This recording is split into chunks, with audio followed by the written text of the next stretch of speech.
Pour ne rater aucune de nos vidéos, n'oubliez pas de vous abonner et d'activer la cloche. L'affaire de Snedaï, c'est une affaire judiciaire, on est tous d'accord. Mais est-ce qu'aujourd'hui, M. Bictogo ne fait pas l'objet aussi d'accord du règlement de compte politique en interne? C'est une interrogation. Parce qu'on a fait des émissions ici où on parlait des dauphins potentiels. D'où le titre qui veut la tête de Bictogo. Voilà, et monsieur Bictogo même l'a indiqué sur France 24 que si monsieur Ouattara se retirait, lui, il n'y a pas de raison qu'il se présente parce qu'il a toutes les facultés. Donc aujourd'hui, au-delà du coup politique, il y a un malaise, d'accord? Il y a un malaise qui règne au sein de la famille RHDP. Parce qu'on sait que monsieur Téné-Birahima Ouattara a son bloc, il a ses personnes tout autour de lui. D'apparence, on nous montre comme si c'est un grand parti, mais à l'intérieur, il y a véritablement un malaise entre des potentiels successeurs. On sait que M. Bictogo, actuellement, cette affaire de la Snedaï est vraiment une boule puante. On lui souhaite. Et puis, il n'y a pas seulement que la Snedaï. Il y a aussi la Société ivoirienne des transports lagunaires. On a l'affaire avec Mme Kofi Studer. C'est vraiment pas mal d'affaires. Maintenant, le sourire que l'on peut voir là, ce sourire-là, voilà, d'apparence, il peut être un sourire qui affiche la sérénité. Ah, ils ont communiqué. Mais ça peut être un sourire aussi qui inspire aussi peut-être une crainte, une forme apparente de dire que je suis bien, que je suis stable. Mais connaissant les affaires politiques chez nous, il y a les surprises. Est-ce qu'on peut dire que c'est un homme plus que jamais en danger dans Bictogo? Il a été réclamé la parole. Oui, si j'ai posé la question, oui. Ça, j'en sais rien. Tout est possible. En Corée d'Ivoire, il n'y a aucun problème. Moi, je voudrais relever deux remarques faites par mes prédécesseurs dans l'ordre inverse, en commençant par Atoum Blanc, qui dit que Bictogo n'est pas n'importe qui, et rappeler quand même que Bictogo, Adama Bictogo, non seulement était à l'origine de la création du parti RDR, le parti d'Alassane Ouattara, mais que, si mes souvenirs sont exacts, il en a même été... Ah non? Ah Non, si, il en a même rédigé les statuts, vous voyez? Ah ouais? Ah bah oui. C'est pas l'info que... Alors il va falloir qu'on check cette Adama information. Bictogo rédiger les statuts du RDR. C'est possible? Alors avec mais là, c'est une nouvelle information. Moi, je ne sais pas. J'ai pas cette info. avec le sourire méprisant du président Hadi, des journalistes ivoiriens de la planète entière et de la banlieue parisienne, on sent qu'il n'y croit pas. Alors Non, on c'est va pas que j'y vérifier crois pas, et on en parlera la c'est prochaine faux. fois. On verra bien. C'est pas que je ne crois pas, c'est verra bien. faux. Bon. Je vais te donner l'information. Oui, vas-y. Les statuts du RDR, je ne parle pas du RHDP, Jenny Kobina. du RDR ont été rédigés sous la patame de Laurent Gbagbo Oui. à la Rivera par feu, comment on appelle ça, la Bogadou.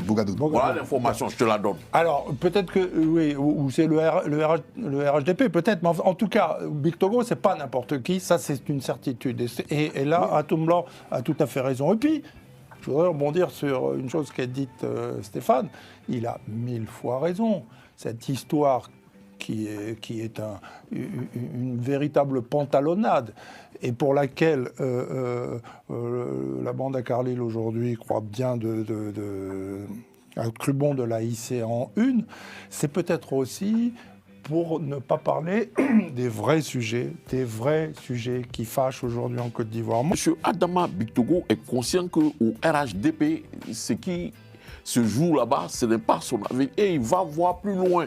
Il va au-delà du RHDP. Ça a suscité quel émoi? Lui, son affaire de son arrestation, ça a suscité quel émoi? En fait, c'est ça. C'est ça. Et moi ou Mokeri, président, attention. Non, ça a suscité un émoi. Ah oui? La moquerie est également aussi un émoi. On peut l'approcher de cette façon.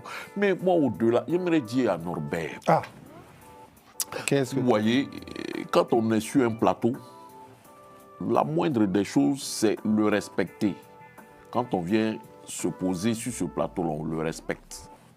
On ne peut pas se lever et venir dire, voilà un vrai sujet et voilà un non-sujet. Non. L'affaire de M. Adama Bictogo a intéressé les Ivoiriens. Nous qui sommes des observateurs de la vie publique ivoirienne, nous avons constaté que l'ensemble des Ivoiriens sur ce sujet en ont parlé. Ils l'ont traité de quelque façon que ce soit, mais ils en ont parlé. Donc, tu ne peux pas venir, moi, journaliste ivoirien, me dire, ceci est un non-sujet. Tu ne me respectes pas. Tu ne respectes Il faut en pas. parler à Stéphane, parce que Stéphane a dit qu'il y avait des sujets. Il faut laisser le président terminer. Qui étaient là pour Pour les distraire Ivoiriens, pour les pas distraire. pour le plateau. Il faut le dire à Stéphane. Pas pour le plateau. C'est pas ce qu'il a dit. Ne mélange pas les choses. Et deuxièmement, pour revenir sur cette question, franchement, moi j'ai envie parce que ça l'intéresse, on va mettre les pieds dans le plat. Ah, formidable. Oui, parce que je vois que c'est ce qui t'intéresse. Bah, on bien va sûr, mettre les pieds dans le plat. sujet. Allons-y. Franchement, Ah. ça ne m'intéresse pas. Ah, ben voilà, il préfère parler d'Adama Big Togo, bien sûr. Mais les choses sont claires. Mesdames, messieurs, les choses sont Pour claires. l'info, parce que je pense qu'il y a un quiproquo sur ce plateau. J'essaie de rester assez calme pour continuer l'émission. Mais le sujet devait être abordé lundi, en long et en large. Voilà, la bande Akali n'a jamais esquivé un sujet. Je pense que nous sommes l'émission qui vraiment on parle de sujets, même les plus sensibles, et en toute transparence. Voilà, donc je tiens à vous dire merci, vous, de vous soumettre à cet exercice, mais ne donnez pas l'impression qu'on fait l'impasse sur une actualité. Alors, juste pour rebondir assez rapidement, pour revenir sur le sujet en question, moi je veux savoir en fait, le journal Les Sorts en fait, profite à qui? Parce que, voilà, parce que non, mais c'est ça ma question. Mais oui, parce que que le quand on propriétaire, dit, en moi, il y a fait, une que- séquence, quand on dit- je ne peux pas Ah non, dire. je vais rebondir, je suis en train de m'exprimer. Allez-y, Je suis en train de m'exprimer. Déjà, la première des choses, en fait, est-ce que l'information de l'essor est une information qui respecte déontologiquement en fait, l'éthique de la presse? Parce que moi, je ne suis pas journaliste, mais je pense que souvent, quand des journaux se sont permis de donner des informations qui ne sont pas claires et avérées, on a le Conseil national de la presse qui fait un communiqué, d'accord, pour donner des sanctions et dire des choses. C'est vrai. Motus bouche cousue du CNP. Parce qu'on a, en fait, deux informations contraires en 24 heures. Une Depuis bientôt 6 ans, ça a changé de dénomination. Ce n'est plus le Conseil national de la pardon, presse, c'est plutôt l'autorité nationale de la presse. Bon, merci Président de rappeler parce que je ne suis pas journaliste. C'est que je suis très à l'aise sur TikTok. Alors, non, mais je le prends avec beaucoup d'honneur et beaucoup d'appréciation. Voilà, il faut avoir le sens de l'humour, mesdames et messieurs. C'est très important. Ouais, c'est très important et c'est bon pour le moral. Alors, donc, j'étais en train de dire quelque chose. L'autorité nationale, vous pouvez répéter s'il vous plaît pour ne pas que j'écorche en fait. L'autorité nationale de la presse, ANP. Voilà, ANP. Merci, monsieur Dédi. Donc, l'ANP ne s'est pas prononcée. Et c'est pour ça que je demande le journal Le Sort, parce que j'ai fait quelques recherches, Les Sorts ivoiriens. On sait que l'actuel député, M. Guillaume Bateau, était directeur. Oui, dans l'année, était directeur général avant d'aller aux éditions Nemba. Si. Non. Les Sorts ivoiriens, si. Non. Il y a une méprise. Si tu ne connais pas, il va t'expliquer. Oh, mais ça suffit. Ah bon? Non, on fait des bonnes informations. Allez-y, Président. Voilà. Oui. Monsieur Guillaume Bateau a été un moment coopté par les sorts pour le diriger. Oui. L'aventure n'a pas duré. Mais c'est ce que je viens de dire. Mais est-ce que tu peux m'écouter? L'aventure n'a pas duré 10 jours. Bon, oui. L'aventure n'a pas duré 10 jours. Oui. Voilà. C'est tout. Et après, elle allait créer son Mais journal même si c'était Liberté. 2 jours, je disais, j'ai donné une information, je dis la seule information que je détiens, l'actuel député Guillaume Bateau a été nommé un moment avant de partir aux éditions Nimba. C'est ce que je viens de dire, donc il n'y a aucune différence dans nos dires. Ok, Alors, laissez-moi continuer, c'est très important quand même. Oui, bon, voilà, c'est le vendredi. Donc, je suis en train de dire quelque chose, je ne sais pas quel était l'intérêt du journal de sort. Est-ce peut-être les gens du journal de sort, d'accord, ont élaboré cette stratégie-là aussi, d'accord, de fake news avec l'équipe de M. Bitogo. Mais véritablement, où depuis un mois, tout le monde nous bassine la tête que M. Téné Birima Ouattara est quelqu'un qui devient fort, est quelqu'un qui naturellement sera le successeur ou le dauphin. Et on vient, moi j'entends, oui, bon, l'équipe de Big Togo profite de l'occasion, Monsieur Big Togo se sent voilà, vraiment bien, il gagne en côte sympathie auprès des Ivoiriens, sauf pour moi s'il est suicidaire. Parce qu'il y a certaines affaires qui sont judiciarisées, et je vous ai parlé, j'ai fait exprès de parler de l'ex, je crois, DAF de la SNEDAI qui a fait un communiqué étrangement, et donc 24 heures le sort public. C'était pas un communiqué, c'était une interview.